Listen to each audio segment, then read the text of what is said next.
Look alive. Shoot, Hey, Hancock. you look like you could use this. Your thoughts? Not a lot of folks would travel with a ghoul, even one with my kind of charisma.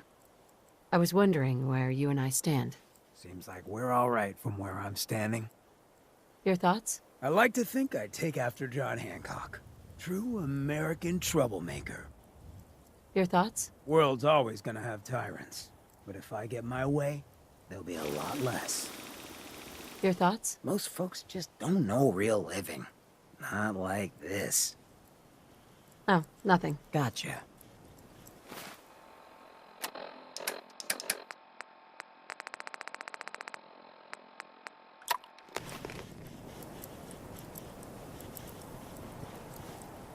Look alive. Got my attention. All ears. Your thoughts? Most folks that run with me don't live out the day. I'm impressed. Oh, nothing. Fine by me.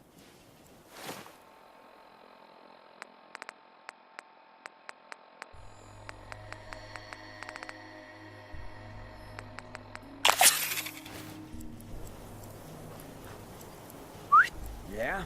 Hancock. So, seems you know how to hold your own.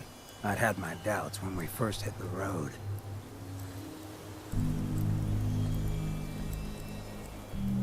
Thanks. You're not so bad yourself. I never get many complaints.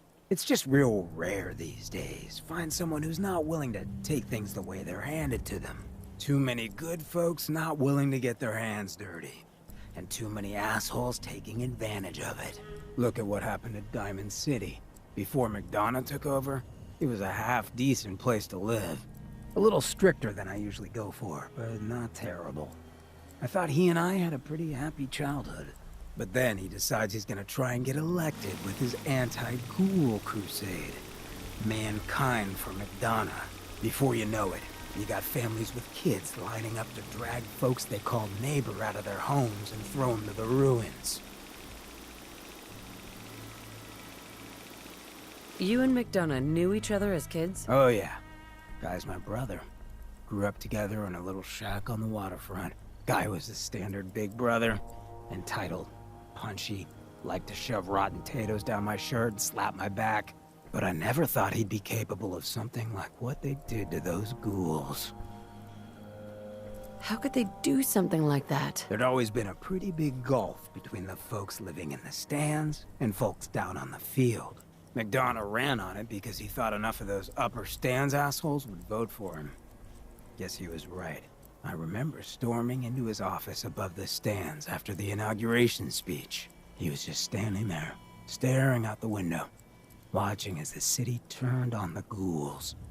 He didn't even look at me. Just said, "I did it, John. It's finally mine."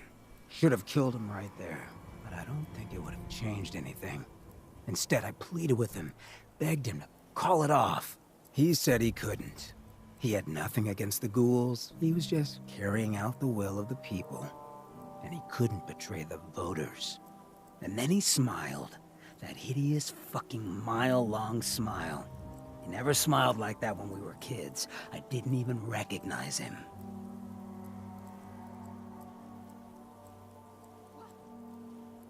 He murdered those ghouls. Him and that whole damn city.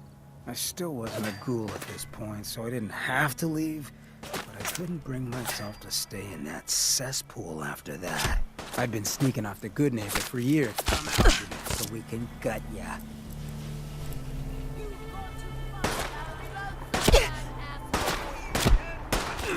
That's one better kill. Well, they tried. I guess you could call that trying.